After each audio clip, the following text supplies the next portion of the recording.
This is our Multifasciatus tank. It's a bit neglected. We haven't done much with it at all since we moved into the new house. And I seen some inspiration on Facebook, a couple of fish groups, and people had their multi-tanks done up really nice.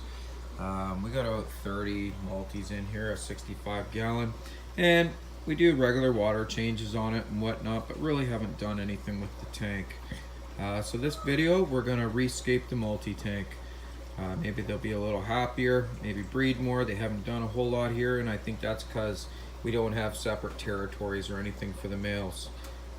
So what we're gonna do with the rescapes, we're gonna paint the back of the tank so it doesn't look ugly and you can't see all the wires and stuff behind it. We got a new light to go on top. This is a light from Costco. It's a grow light, and we're gonna try that. We bought some plants to go in it. A couple different kinds of anubis, Java fern in there, and a piece of driftwood here, which will look good. And we have these little glass jars. We're gonna use these glass jars to put the substrate in for the plants. We're gonna try and hide them back behind this bucket of rocks we have. So with what we have here, we'll see what we can come up with. This was mostly stuff we had kicking around. I had to purchase the light, it was 40 bucks. The plants, they were not free, but I traded fish for them. That's the one nice thing about my local fish store, is that I do trade them a lot of fish. I sell them fish wholesale from my fish room. So a lot of stuff we purchase just comes as trade for fish, no cash exchanged, which is nice to have. So we'll see what we come up with, but this is what we're starting with, and we'll see what we end up with. For the first part of this makeover, we're gonna paint the back of the tank. That way you won't see a lot of the hard water stains and whatnot. We'll clean them up too, or the extension cords and power bars, and algae won't show up as well. And what we're gonna use is just, I'm doing this on a very strict budget. I didn't plan on doing this. The most I've spent on this project was that glow light over there. But I found some Tremplad black out in the garage, an old paint tray, a roller, screwdriver, and a hammer for opening the can. Got some paper towels, and we'll get the paint in there, and we're just gonna roll it on the back of the tank. It's not necessarily the best product to use, but it's what I had, and I didn't want to spend any money. So there it is, completely painted. Only took about 15 minutes actually when I wasn't filming it. Used just a little bit, not even a quarter of a pint of paint. And that's a huge difference already. And look, can't see any of the cords back there. And all the white you see on it will come off. That's just hard water stains. Our water's very hard here, and it does that to the tanks. But yeah, that worked out good with the Tremplad. So we have the lids off. I painted the back, and now what we're doing is scraping all the white calcium and hard water stains build up. This is a lengthy process. It's going to take a while, but this is how we do it. Right here, there's nothing fun about it, but it'll make this tank look 100% better.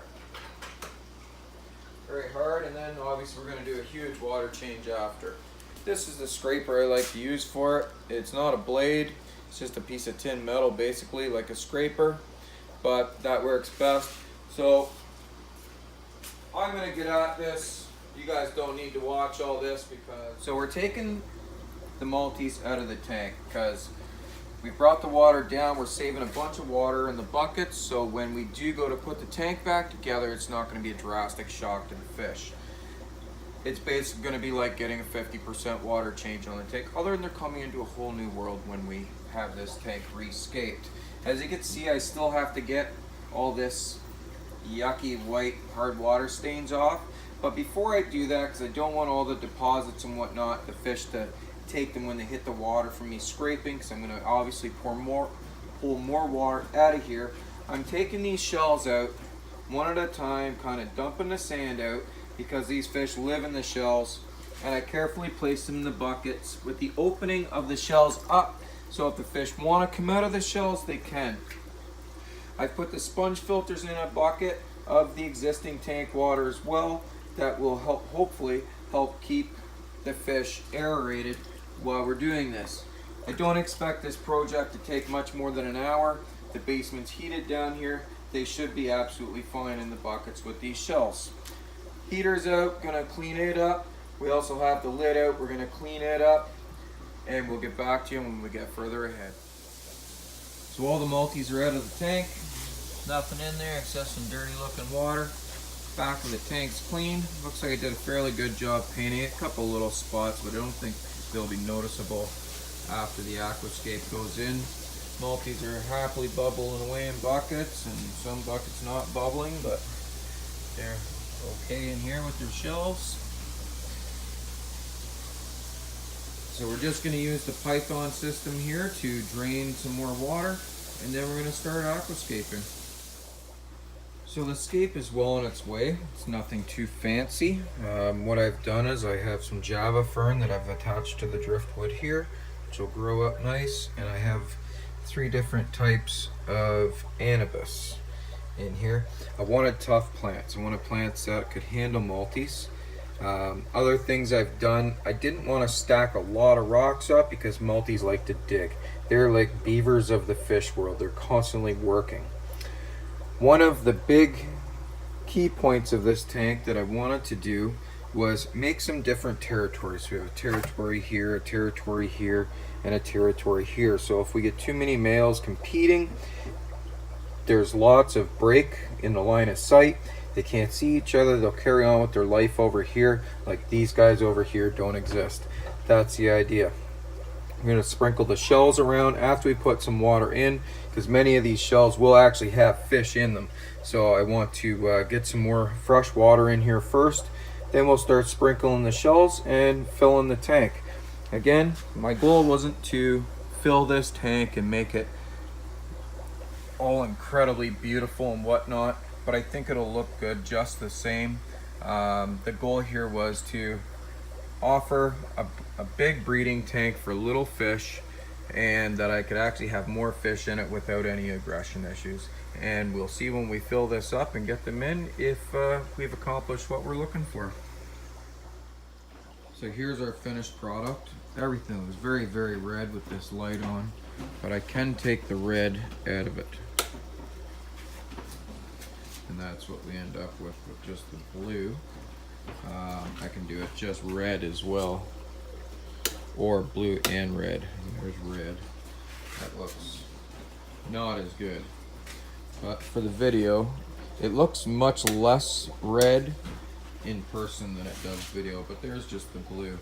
So we got the sponge filters back in, we got the driftwood in there. It's still a bit murky. Everybody's settling in. I've spread the shells. There's 3 different territories, and yeah, everybody seems like they're gonna sort everything out here. They'll end up moving the shells around where they want. I've not put any rocks piled up too high, or I've taken most of the sand out from underneath the rocks, because these guys will dig them up, and there is a safety issue there. These are all live anubis plants and a Java fern. I've done them in the little cups with some substrate and capped with the sand. All in all, from what the tank started as, I think it's turned out very well. So thank you for watching. Please like and share our videos. Please subscribe. We need more subscribers to keep these videos going. And good luck with your tanks.